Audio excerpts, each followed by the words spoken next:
All right, we've talked about how you cannot remove someone's sword for them, right? Agreed. Not gonna happen. And you can't really tell them, yeah, you have a sword and you should remove it, because that's really kind of a jerk move, and that's not good. It's not helpful to either one of you. So instead of all that, I know you have somebody in your life who's wounded, because we all do, because the nature of life is we go through pain and suffering, right? So we've all been through something. So pick that person in your life, or people if you have more than one, and write them a letter. You're not going to send this letter, okay? No. Write them a letter, so just an exercise, about their sword.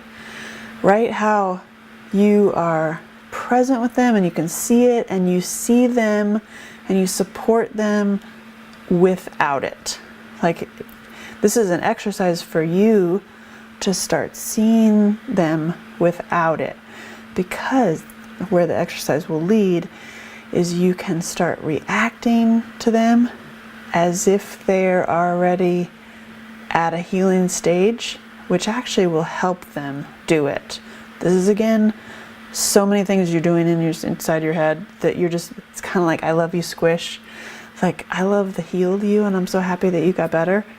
If you're saying that like in your head and in your vibration to somebody who's like in a panic and anxiety, you're not getting into the little dance of drama trauma train with them. You're addressing them, the core of them that you can see without all that, the swords and all the stuff, that's halting their process forward. So it's a great exercise to write them a letter that you love them up, love them squish, and I see you, and I love you, and I can see it removed, and I see how you're using your sword. Do you see what I mean? Because this is a really great exercise to change your behavior around people, especially people who are in the drama, on the trauma train. Instead of you getting back on the whole trauma train, you can just see them at further along their healing path, because it energetically, this is like one of those wackadoodle things, but energetically you're helping them you're being a presence for them to get better.